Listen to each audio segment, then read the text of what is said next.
সেকেন্দার ভাই, আমরা আজকে সকাল থেকেই মিরপুরে আছি। আমাদের বেশ কয়েকদিন ধরে মিরপুরে আনাগোনাটা বেড়েছে সবার। তবে আজ সকাল 10টায় দেখলাম তামিম ইকবাল এলেন, 12টা পর্যন্ত বিসিবির ভিতরেই ছিলেন। এরপর 12টা বাজে বের হয়ে সংবাদ সম্মেলন করলেন এবং বললেন তিনি এই নোংরামিতে থাকতে চান না। আরও একবার তিনি নোংরামি ওয়ার্ডটা ইউজ করলেন এবং এবার আরও একটা ভ্যালিড রিজনে তার মনোনয়ন কেনা এবং মনোনয়ন প্রত্যাহার সব কিছু আপনি কীভাবে দেখছেন? দেখুন, এখানে অনেকগুলো ব্যাপার রয়েছে। প্রথমত আপনার দুটো প্যানেল হয়ে গিয়েছিল, একটা হলো সরকার সমর্থিত আর একটা হলো বিএনপি সমর্থিত। বিএনপি সমর্থিত যদিও হাইকমান্ড থেকে তেমনভাবে উল্লেখ করা হয়নি যে তামিম ইকবাল বিএনপিরই সমর্থক। একমাত্র আলিয়াজগোল লবি খুলনাতে বলেছিলেন। তিনি তো এখন আর বিএনপিকে সেইভাবে বিলংস করেন না, যেভাবে হাইকমান্ডের কেউ না তিনি। এখানে যেটা ছিলেন আমিনুল হক, আমরা যাকে চিনি, তিনি হলো বিএনপির ক্রীড়া সম্পাদক। তো উনি যেটা একটু জড়িত ছিলেন, কিন্তু এখনও ওনাকে অনেকটাই নীরব দেখা গেছে বিকজ অফ এখানে নেগোসিয়েশনের একটা ব্যাপার চলে এসেছিল। সেই ব্যাপার নেগোসিয়েশনটা আসলে মানা হয়নি।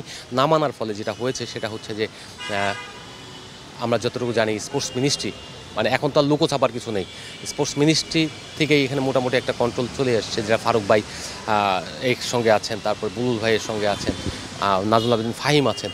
তো এনাদের সব কিছু এই প্যানেলটাকে জয়ী করার জন্য এবং তাদের মতো করে এই জায়গাটা প্রতিষ্ঠিত করার জন্য একটা পাল্টাপাল্টি রেশারেশি এবং ডিমান্ড হয়েছে, সমঝোতার ডিমান্ড। যে সমঝোতার ডিমান্ড করলে পরে তামিম ইকবাল কেবলমাত্র তার যে প্যানেল রয়েছে ক্লাব প্যানেল, সেখান থেকে 9টা পরিচালক পদ পেতেন, বাকি 3টা ছেড়ে দিতে হতো। এবং ডিভিশনের আপনার 12টা, 10টা তো রয়েছেই ইয়ের হাতে, বুলবুল ভাইদের হাতে, এবং একটা হলো থার্ড ক্যাটাগরি, সবগুলি তাদের। তারপরেও কেন এই 3টা নিতে হলো? কারণ ইগো স্যাটিসফাই, কারণ এখানে ফারুক সাহেবকে পাশ করাতে হবে। কারণ এই পুরো চক্রের সঙ্গে ফারুক সাহেব আছে, সেটা প্রমাণিত হয়েছে গতকাল আপনার যখন রিট করেছে 15টা ক্লাবের বিরুদ্ধে। এই 15টা ক্লাব দুই ধরনের, মানে বিসিবির বা অন্য নিয়মের ভিতরে ছিল না, অনিয়মের ভিতরে এটা এসছে। কিভাবে? দুদক এটাকে পর্যবেক্ষণ দিয়েছে যে এই ক্লাবগুলোর ব্যাপারে ফার্দার ইনভেস্টিগেশন করা হোক। তার মানে এই নয় যে নিষিদ্ধ, তারা ভোটে দাঁড়াতে পারবে না, কিন্তু তাদের এটা হয়েছে এরকম। এই অবস্থা হওয়ার পেছনে যে এই যে আজকে সিচুয়েশন, এই সিচুয়েশনগুলো বিএনপির ছেলে মেয়ে 4টা ছেলে চলে আসছে বিএনপি নেতাদের, যেটা হচ্ছে যে আপনার তামিমকে এটা ব্যাকফুটে ঠেলে দিয়েছে। আবার শুধু তামিমের কারণে নয়, তামিম যেহেতু আবার একটা প্যানেল বিলংস করছিল, তামিমের সাথে হয়তো পার্সোনালি যারা এখন ক্ষমতায় রয়েছে, ক্ষমতাসানরা পার্সোনালি নিয়ে নিয়েছিল তামিমের ইগোকে। তো সেই জায়গা থেকে আমরা যদি বলি বা বিএনপির ইনভলভমেন্টটাকে পুরো খেলা যদি হয়ে থাকে, তাহলে যদি এনসিপির প্রতিনিধি যদি আসিফ হন, তাহলে মোটামুটি বিএনপি আর এনসিপি একটা লড়াই হয়েছে। এটা আমরা অবজার্ভ থেকে বলতে পারি, আমরা পর্যবেক্ষণ থেকে বলতে পারি। চলো পুরাই খুশি নতুনের সাথে তুলে নিয়ে চিল হবে রিফ্রেশিং মুডে। চিয়ার আপ, চলো উড়াই খুশি। কিন্তু বাস্তবে আসলে কোনটা হয়েছে সেটা আসলে বলা মুশকিল। তবে পেছনের যে সরকার সমর্থিত বা পাওয়ার, এটা তো তামিম ইকবালরা বলেই গিয়েছেন। সেই দিক থেকে তামিমের যেটা করেছে, তামিম খুব বুদ্ধিমানের মতো কাজ করেছে। লাস্ট যে ঘটনাটা ঘটেছে 15টা ক্লাবকে বাতিল করে দেওয়ার পরে, সেটা হচ্ছে যে তিনি নির্বাচন থেকে প্রত্যাহার করে নিয়েছেন মনোনয়নপত্র, এবং অন্য আরও 12টার মধ্যে 11 জন প্রত্যাহার করে নিয়েছেন ক্লাব থেকে, এবং 2-3 জন হলেন আপনার ডিভিশন থেকে। তো এই সব কিছু মিলিয়ে একটা প্রতিবাদ হলো যে বাংলাদেশের ক্রিকেট বোর্ডের নির্বাচনটা ফেয়ার হচ্ছে না। এবং আগে যা হতো, গত 12 বছর যা হয়েছে নাজমুল হাসান পাপনের আমলে, যেমন পাতানোর নির্বাচনে সাজানো প্লট, এবার হয়েছে মাসুল পাওয়ারের মানে নির্বাচন। মাসুল পাওয়ার মানে কেমন রাতের আধারে মিটিং হচ্ছে, রাতের আধারে সমঝোতা হচ্ছে না, আবার এটা গিয়ে পরবর্তীতে আইন প্রশাসন সব কিছু ব্যবহার করা হচ্ছে। ইভেন আমরা দেখেছি মাহবুবুল্লাহ নামের বাসায়ও, তিনি নির্বাচনে নাই, কাউন্সিলর নন, তারপর তার বাসায়ও আপনার ওখানে আইনশৃঙ্খলা বাহিনীর সদস্যদেরকে পাঠানো হয়েছিল বিকজ অফ চাপে রাখা, যাতে অন্যদেরকে ভয় দেখানো, নানা রকমের চলছে। এটা কার পক্ষে সম্ভব? যারা পাওয়ারে থাকেন তাদের পক্ষে সম্ভব, এমনি সাধারণ মানুষের পক্ষে তো সম্ভব না। বিএনপি যেখানে এখানে পাত্তাই পাচ্ছে না, তার সেক্ষেত্রে তো বুঝতেই পারছেন মানুষের ক্রিকেটের এটা বড় ক্ষতি হয়ে গেল, যেটা আমি নয়, প্রত্যেকটা সংগঠনই বলে গেছে। আসলেই ক্ষতি হয়ে গেল এই অর্থে, এখানে যারা আসছেন তারা মনে করছেন যে তারা ধোয়া তুলসী পাতা হয়ে থাকবেন, তারা ক্রিকেটার, বড় ক্রিকেটার, একজন আইকনিক। আরে ভাই, বড় ক্রিকেটার, কিন্তু আপনি ক্রিকেটের জন্য মানে খেলা ছাড়া জীবনে আর কোনো 10 টাকার অবদান রাখেননি, একটা ক্লাব চালাননি, একটা টাকা ইনভেস্ট করেননি, বরঞ্চ ক্রিকেট থেকে আপনি উপার্জন করেছেন। সো আপনি যারা সংগঠকদের লাথি মেরে বের করে দিচ্ছেন, যারা অবদান রাখছে তাদেরকে লাথি মেরে বের করে দিচ্ছেন, পাওয়ার দিয়ে বের করে দিচ্ছেন, আপনিও কিন্তু একদিন বিতাড়িত হবেন। এটা কিন্তু একদম প্রকৃত সত্য। আমরা দেখছি সরকার, যারা আমরা পিবিআর যে সরকার ছিল, সেই সরকারকে বের করেছে ছাত্র জনতা আন্দোলনের মাধ্যমে। তো তদরূপ বাংলাদেশ ক্রিকেট বোর্ডে যারা এখন এসছেন তারা আবার আসবেন সামনে, তারা যে খুব একদম ফ্রুটফুল পরিবর্তন করে ফেলবেন, স্বর্গ বানিয়ে ফেলবেন, মাঠের পর মাঠ হয়ে যাবে, স্টেডিয়ামের পর স্টেডিয়াম হয়ে যাবে, তা না।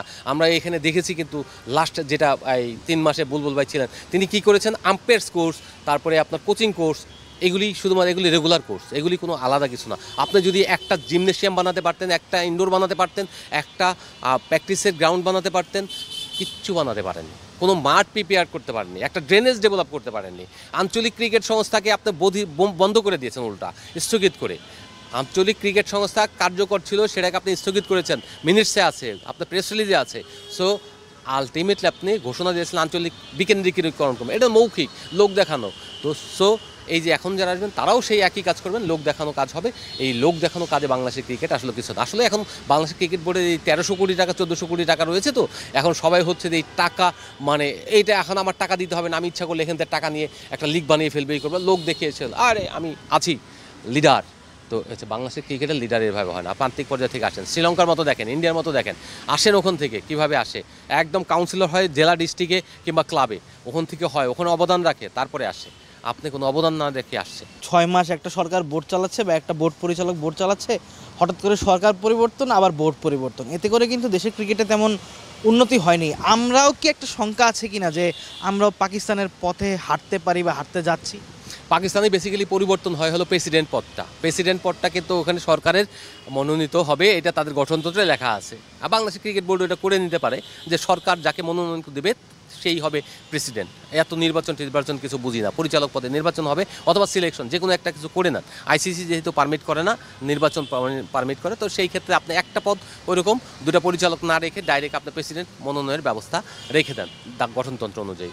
এক, দ্বিতীয়ত হচ্ছে যে আপনি যেটা জিজ্ঞেস করলেন যে পাকিস্তানের এই যে অস্থিরতা, তাদের ক্রিকেটকে আসলে স্ট্রাকচার, পাকিস্তানের ক্রিকেট ছিল কোথায়? পাকিস্তানের ক্রিকেট মানে বিশ্বকাপ, তো হ্যাঁ আনপ্রেডিক্টেবল দল, কিন্তু বিশ্বকাপ তো আজকে করলে এইবার দেখেন পাকিস্তানের কি 3বার ভারতের কাছে খেলছে, বিপক্ষে খেলছে, এশিয়া কাপে 3বারই হেরেছে। আপনি যে দলের এই অবস্থা হয়, সেই দেশের ক্রিকেট কাঠামো কোথায় যাচ্ছে? যে জায়গায় যেসব প্রতিষ্ঠানগুলো স্বায়ত্তশাসিত, যে প্রতিষ্ঠানগুলোকে স্মুথলি রান করা যায়, সেখানে যদি সরকারি হস্তক্ষেপ বেশি থাকে, সেই প্রতিষ্ঠানগুলো আলটিমেটলি আস্তে আস্তে ধ্বংস হয়ে যায়। এবং বাংলাদেশের ক্রিকেট তো উন্নত না, বাংলাদেশের ক্রিকেট ডেভেলপিং কান্ট্রি, ডেভেলপমেন্ট কেমন, যেমন বাংলাদেশে এখনও যে উন্নয়নশীল দেশ হতে যাচ্ছে, ক্রিকেটে কিন্তু উন্নয়নশীল হতে যাচ্ছে, উন্নত তো নাই। আপনার এই যে লেস ডেভেলপমেন্ট যে আছে, ক্রিকেটও তাই। কিন্তু আপনার কোনো অ্যাচিভমেন্ট আছে? আপনার কোনো অ্যাচিভমেন্ট না। বিশ্ব টুর্নামেন্টে এশিয়া কাপ জেতেন নাই, বিশ্বকাপে সেমিফাইনাল খেলেননি, আপনি একমাত্র চ্যাম্পিয়ন্স ট্রফিতে খেলেছেন, তাও বৃষ্টির আশীর্বাদ পুষ্ট হয়ে। তো সেই জায়গায় আপনার রিয়ালিটি, দিস ইজ রিয়ালিটি। তো এই রিয়ালিটি আপনাকে মেনে নিয়ে আপনাকে ক্রিকেটের উন্নয়নে মনোযোগ দেন। আপনারা আসলে ক্রিকেটের মনোযোগ না, প্রতিশোধ স্পৃহা, অথবা আপনি এই পোস্টগুলো দখল করার জন্য এখানে আপনি লুক্রেটিভ।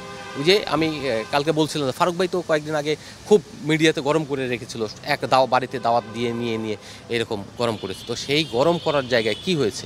আলটিমেটলি কিন্তু এখন তিনি ইন্টারভিউ দেখছি পরে সরিয়ে ফেলা হয়েছে, সরিয়ে ফেলে এখন তিনি আসছেন, কার মাধ্যমে আসতেছেন এখানে বোর্ডে? সেই উপদেষ্টার মাধ্যমেই তো আসছে। তো যদি এরকমই হয়, তাহলে ওনাকে আমি খুব গার্ডসি লোক মনে করতাম এবং খুব ব্যক্তিত্ব সম্পন্ন মনে করতাম। সেই জায়গা থেকে এখন তার এই জায়গাটা ইমেজটা কিন্তু ক্ষুণ্ণ হয়েছে। আমি বলবো না যে তার মানে সেই তিনি আসতেই পারেন, তার ইমেজ তিনি নষ্ট করেছেন, অন্য কেউ না, মানুষ বলবে এটা। আরেকটা জিনিস হচ্ছে যে ওনারা এসে যে রাতারাতি সব পরিবর্তন করে ফেলবেন তা না, এই ক্রিকেটের ডেভেলপমেন্ট করে ফেলবেন, আর্থিকভাবে বড় কিছু করে ফেলবেন তা না। ওনার বিরুদ্ধে তো এখান থেকে এই মন্ত্রণালয় থেকে ওনাকে ইমপিচমেন্ট করা হয়েছিল, বোর্ড থেকে, তারপরে মন্ত্রণালয় থেকে তাকে সরিয়ে দেওয়া হয়েছিল এই মানে থেকে এনএসসি থেকে। তো সেই জায়গাগুলি তো উনি মনে রাখেননি, উনি হয়তো এখন সমঝোতার জায়গায় চলে এসেছেন। আমিনুল ইসলাম বুলবুল শর্ট টার্ম এসেছিলেন, কিন্তু এখন লং টার্ম হয়ে গেছেন। তো সব কিছু মিলিয়ে যেটা হচ্ছে যে কেউ আসলে ক্রিকেটের উন্নয়নের জন্য আসে না, নিজের জায়গায়। ওই যে ভাই বলছিলেন না ডিরেক্টর পদে কী মধু আছে, তো এখন আমার প্রশ্ন, ভাই কি মধু আছে? ভাই আপনি বলছিলেন যে শর্ট টার্মের জন্য এসেছিলেন, কিন্তু লং টার্ম থেকে যাচ্ছে। আমার এখনও মনে আছে প্রথম প্রেস কনফারেন্স যেদিন আমিনুল ইসলাম বুলবুল প্রেস কনফারেন্স করলেন, সেদিন তিনি বলেছেন আমি একটা ছোট টি-20 ম্যাচ খেলতে এসেছি, এবং সেই ছোট টি-20 ম্যাচ আজকে 4 মাস 4.5 মাস পরে তিনি 6 তারিখে বিসিবি ইলেকশন করবেন টেস্ট ক্রিকেটার হওয়ার জন্য। তার টেস্ট ক্রিকেটে একটা সেঞ্চুরি আছে, বাংলাদেশের প্রথম টেস্ট সেঞ্চুরিয়ান।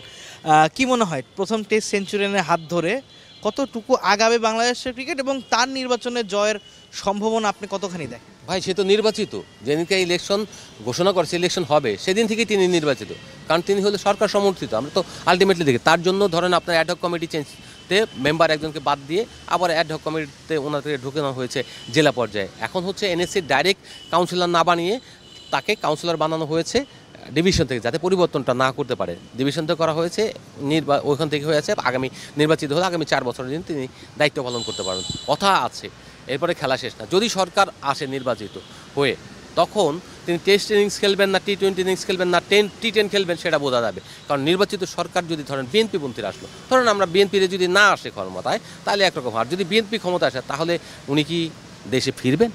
সেক্ষেত্রে কি ভাইয়া মানে এমনও হইতে পারে যে 6 মাস পর যখন সরকারি মানে দেশে ইলেকশন হবে, সেক্ষেত্রে যদি এনসিপির জায়গায় অন্য কোনো দল চলে আসে বা অন্য বর্তমান যে দল আছে তার জায়গায় অন্য কোনো দল চলে আসে, সেক্ষেত্রে আমরা বিসিবিতে আরও একটা নির্বাচন দেখব এবং আরও একটা পরিবর্তন।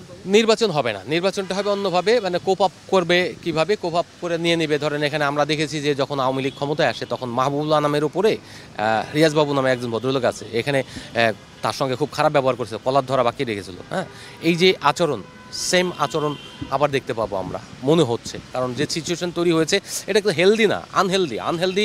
এই নির্বাচনটা মানে এই যে একটা ব্যাড এক্সাম্পল হয়ে থাকলো, বলে না আদালত কিছু রায়, ওটা হচ্ছে যে পরবর্তীতে উদাহরণ হিসেবে আসে, এক্সাম্পল হিসেবে আসে, ওই এক্সাম্পলই আপনার আইন হয়ে যায় পরবর্তীতে। বাংলাদেশ ক্রিকেট বোর্ডের এই প্রক্রিয়াটাই হয়ে যাবে। আইসিসি তো একটা ঠুনকো সংগঠন, সেটা আমরা সবাই বুঝতে পারি। এবং আপনি যেটা বললেন যে 6 মাস পর নির্বাচন হবে কিনা, নির্বাচন না হতে পারে, কিন্তু বিষয়টা হচ্ছে ইমপিচমেন্ট রাস্তা তো আছে। পরিচালক এই এখন যারা এই সরকার পক্ষ থেকে আসতেছে তারা ধরবেন কয়েকদিন পরে আর এক সরকারের লোক হয়ে যাবে, এবং সেই সরকারের লোক হয়ে তাদেরকে সবাই মিলে ইমপিচমেন্টের জন্যই দিবেন। পার্লামেন্টে যেটা হয়ে থাকে ইমপিচমেন্টের বাতিল হয়ে যাবেন, বাতিল হয়ে যাওয়ার পরে তারপরে আবার যখন প্রেসিডেন্ট বয়কট করবেন, প্রেসিডেন্টকে বয়কট করার পরে আবার পরিচালক পদে ওনাকে ইমপিচমেন্ট করা হবে। ঢাকা ডিভিশনের 17 কাউন্সিলররা মিলে বলবেন না উনি স্বৈরাচার, উনি এরকম কোচ করেছেন, এরকম হবে। এবং ক্লাবের ক্ষেত্রেও তাই হবে যারা আসছেন।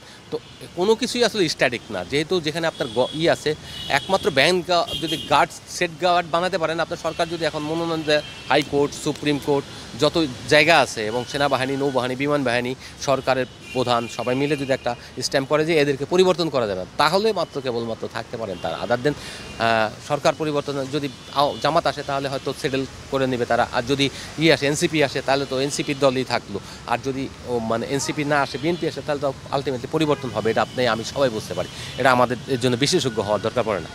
লাস্ট প্রশ্ন সেকেন্দার ভাই, আপনার কথা শুনে মনে হচ্ছিল ইটস লাইক আ লুপ, এটা মানে একটা ক্রমশ প্রক্রিয়া, যে জিনিসটা হচ্ছিল সেটা আবার হবে।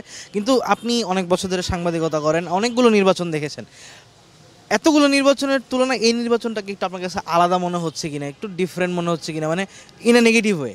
আমি কিছুক্ষণ আগে একটা প্রশ্ন করেছিলাম, যারা এখানে রফিকুল ইসলাম বাবু এসেছিলেন, জনাব বাবুকে প্রশ্নটা ছিল এরকম যে আগে পাতানো নির্বাচনে সাজানো স্ক্রিপ্ট থাকতো, মানে সবাই মিলে ইটি করে একটা নির্বাচন হতো, সেটা হলো পুরোটা সাজানো হতো, কিন্তু বঞ্চিত কম হতো লোকজন, এরে নিত ওরে নিত, এই বছর না পারলে আর এক বছর তাদের অন্যদেরকে নিত, সুযোগ দিত।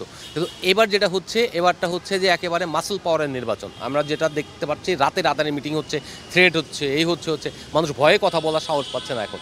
মানে যারা আছে, ভয়ের সংস্কৃতি আগে ছিল 10%, এখন হয়ে গেছে 50%। মানে এই একেবারে চির অন্তন সত্যর মতো, সূর্য যেমন পূর্ব দিকে ওঠে, হ্যাঁ, আর পশ্চিম দিকে অস্ত দেয়, এখন বাংলাদেশের এই অবস্থায় স্পোর্টসে যেটা দেখিনি কখনো, সেই জিনিসটা এখন দেখতে পেলাম। তো এইটার আলটিমেটলি কোনো ভালো ফল বা পজিটিভ ফল কখনো বয়ে আনবে না বাংলাদেশের ক্রিকেট নয়, শুধু স্পোর্টসের পুরো জায়গায়। ফুটবলের নিয়ন্ত্রণ আপনি হারিয়েছেন বলে ক্রিকেটটাকে একেবারে গ্রাসে গলা চিপে ধরলেন। কাদেরকে নিয়ে সামনে আনলেন? ফারুক সাহেব আর বুলবুল সাহেবদের। তারা ইন্টারন্যাশনাল ক্রিকেটার ছিলেন, ক্যাপ্টেন ছিলেন, তা আপনি হয়তো বলতে পারবেন যে আমরা তো ক্রিকেটারদেরই দেখেছি, কিন্তু ক্রিকেটাররা কোনোদিন ক্রিকেটের, আগেও বলেছি, ক্রিকেটাররা কোনোদিন ক্রিকেটে ইনভেস্ট করেনি। তারা এখান থেকে অলওয়েজ পয়সা নিয়ে অভ্যস্ত, খেলে নিয়েছে এক সময়, তারা খেলাটাকে খেলেছেন। খেলোয়াড় মানেই যে আপনার সংগঠক, ভালো সংগঠক, তাকে তো নয়। এখন তারা আসতে পারছেন কারণ হচ্ছে বিসিবির পয়সা আছে, এই পয়সাটার কারণে আসতে আছে। আর আমাদের পকেট থেকে খরচ করতে হবে না। আলটিমেটলি এখানে বরঞ্চ বিভিন্ন রকমের কাজ কারবার আছে, ওরে দিয়ে একটু ব্যবসা বাণিজ্য করার সুযোগ থাকবে। তো সব কিছু মানে কে করবে আমি বলছি না, থাকবে, এরকম থাকবে। এবং এটা তো অভিযোগ আছেই, এইগুলো তো আমরা ওই লাস্ট ফারুক সাহেবের বিরুদ্ধেই তো আমরা দেখেছি অভিযোগ, সরকারই করেছে, এটা তো আমাদের না, সরকার থেকেই তো করা হয়েছে। এখন সেই সরকারই আবার দেখছে যে ফারুক সাহেব, সবচেয়ে যে বললাম, ফারুক সাহেবকে সবসময় গার্ডসি লোক মনে করতাম, যে বাংলাদেশের ক্রিকেটে যদি একজন গার্ডসি লোক থাকে তিনি হলেন ফারুক আহমেদ। তো সেই জায়গাতে আমাদের মানে গার্ডসের দিক দিয়ে তিনি আমাদের নায়ক ছিলেন। আমি লিখেছিলাম যে ফারুক আহমেদ আর যাই হোক, যে সময় ফারুক আহমেদকে নিয়ে এই বের করে দেবে এরকমই হতো, তখন আমি ফেসবুকে লিখেছিলাম যে ফারুক আহমেদ আর যাই হোক, তিনি চোর নন, দুর্নীতিগ্রস্ত নন, মানে তার মানে অর্থবিত্ত অসৎ নন। তো আজকে আবারও বলবো তিনি অসৎ নন, কিন্তু আতাতের দিক দিয়ে তিনি এখন হয়ে গেছেন লোভী। মানে যদি এটা না হয় তাহলে আপনি বলবেন যে এখানে আসলো কেন, যেখান থেকে তাকে অপমান করা হয়েছে সেই জায়গায় আবার তিনি ফেরত এসেছেন।